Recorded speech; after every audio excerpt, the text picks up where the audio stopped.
Mga katrops, welcome back ulit kayo sa aking channel Sports React PH at ngayon na ay pag-uusapan natin ang balitang pag-trade ni Jonathan Kuminga ng Golden State Warriors.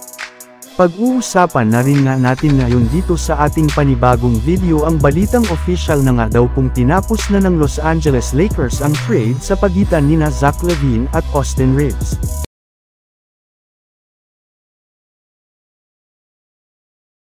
Bago pa man nga mga katrops, magsimula ang season ay marami na nga agad ang nagsabi na mas lalakas at mag-i-improve pa ang laro ngayon ng batang player na si Jonathan Kuminga matapos nilang kunin si Chris Paul sa isang trade.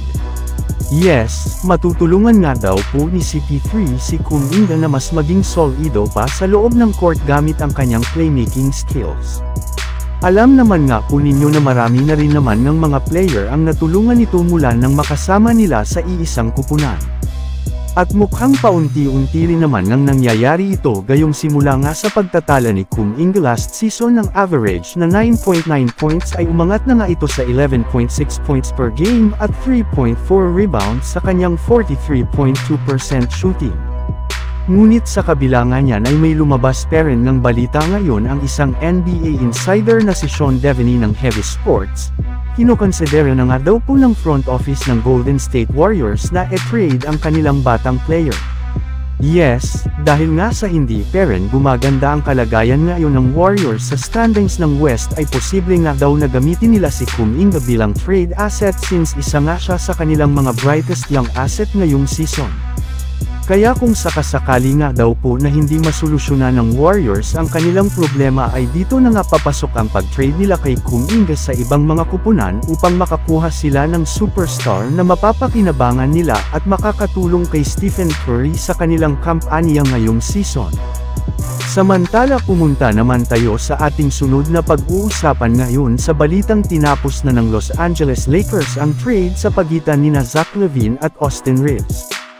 Alam naman nga po ninyo na kasali nga talaga si Austin Reeves sa mga manlalaro ng Lakers na ipapamigay nga daw ng kanilang team kung sakasakali mang gumawa uli sila ng trade ngayong season katulad na lamang ng sinasabing pagkuha nila kay Zach LaVine mula sa Chicago Bulls.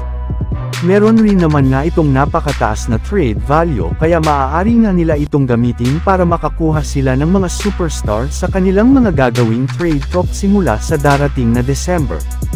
Subalit, base rin naman nga sa pinakahuling inilabas na balita ngayong araw ng isang Lakers insider, mismong front office na nga daw po ng Los Angeles Lakers ang nagbulgar na wala na nga daw po balak pa ang Lakers na e-trade pa si Austin Reeves kahit kapalit man nito si Zach LaVine. Yes, inalis na nga nila ito sa kanilang mga gagawing trade talk sa iba't ibang mga kupunan. Sa katunayan, sinabihan na rin naman nga ng Lakers ang halos lahat ng mga team sa NBA na walang mangyayari trade kay Reeves kahit anuman ang mangyari sa kanilang kampanya bago ang trade deadline.